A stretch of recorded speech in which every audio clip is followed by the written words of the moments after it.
Assalamualaikum warahmatullahi wabarakatuh. Perkenalkan, nama saya Aneka dari 11P1C. Hari ini saya akan menyampaikan berita informasi mengenai suhu udara yang meningkat di Palembang.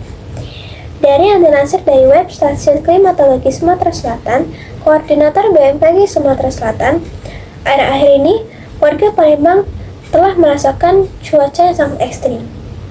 Suhu udara maksimum di Palembang pada pos Kenten tanggal 27 dan 28 Oktober 2024 mencatat nilai 36, derajat Celcius. Nilai ini telah memenuhi kriteria ekstrim baik pentat, dasarian maupun bulanan.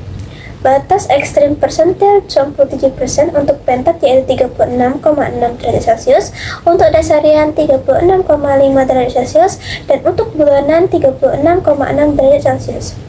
Suhu udara maksimum ini telah terjadi selama 2 periode pentat terakhir, yaitu pentat 60 Oktober sampai 1 November dan 62 2 November sampai 6 November, di mana suhu ekstrim pada Oktober ini merupakan suhu terpanas tertinggi untuk tahun 2024.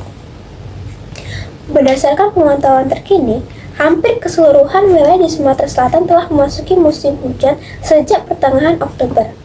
Hujan yang terjadi masih belum merata dan belum bisa membasahi wilayah yang kering karena kemarau sebelumnya. Pada saat ini, monsun baratan yang merupakan pemicu musim hujan dalam kondisi melemah terkait adanya siklon tropis di bagian utara Indonesia, adanya dua siklon tropis Trame dan siklon tropis Kongre yang terjadi secara bersamaan di wilayah perairan Vietnam dan Filipina. Siklon tropis ini menyebabkan tertariknya uap air di wilayah Indonesia yang berdampak pada berkurangnya pembentukan awan. Akibat dari berkurangnya pembentukan awan di wilayah Indonesia, radiasi datang matahari lebih intensif jatuh ke permukaan bumi. Hal ini karena ketiadaan uap air di dekat permukaan bumi dan juga minimnya keberadaan awan yang biasanya menyerap dan memantulkan sinar matahari. Dampaknya, akumulasi panas dari radiasi datang dan radiasi yang dipantulkan permukaan bumi menyebabkan peningkatan suhu tersebut pada siang hingga sore hari.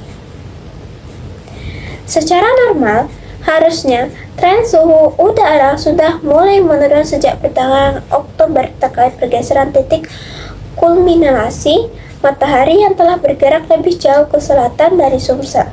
Namun, adanya gangguan kondisi atmosfer berupa siklon tropis menyebabkan terjadinya suhu ekstrem tersebut. Faktor iklim skala regional dan global berupa suhu muka laut yang hangat yang memberi kontribusi peningkatan suhu udara di atas daratan. Seiring dengan telah masuknya musim hujan di wilayah Sumatera Selatan, jumlah curah hujan akan meningkat sehingga suhu udara akan menjadi lebih dingin. Hal ini juga didukung oleh peningkatan pertumbuhan awan pada periode musim hujan. Wilayah Sumatera Selatan sudah memasuki musim hujan, di mana curah hujan yang turun pada awal November diperkirakan akan mengalami peningkatan. Menurut Siswanto, suhu panas terik dan menyengat terjadi menjelang siang hari hingga pukul 15 waktu Indonesia Barat di Sumsel ini lebih dipicu oleh karena saat ini berdasarkan gerak semu matahari saat ini sedang berada di PPS.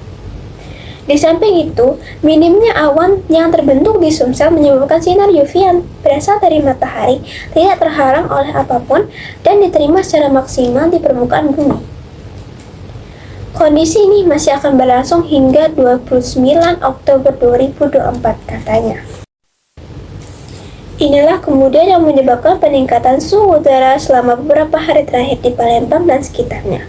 Suhu udara yang tertinggi tercatat 36,8 derajat Celcius, berada dalam kategori ekstrim karena berada di atas persentil 55% dari data yang pernah ada. Sejatinya akhir Oktober memang adalah puncak suhu maksimum di Sumsel. Namun, adanya gangguan kondisi atmosfer yang menyebabkan terjadinya suhu ekstrim tersebut. Himbauan yang dapat masyarakat lakukan untuk mengurangi rasa cuaca yang ekstrim ini adalah mengurangi aktivitas yang terpapar langsung oleh matahari, memperbanyak konsumsi air putih guna mengurangi dehidrasi, dan menggunakan pelindung seperti topi dan kacamata gelap dan juga baju berlengan panjang. Baik, itu saja informasi yang saya dapat sampaikan hari ini. Lebih kurang saya mohon maaf, kepada Allah saya mohon ampun. Wabillahi taufiq wal hidayah. Wassalamualaikum warahmatullahi wabarakatuh.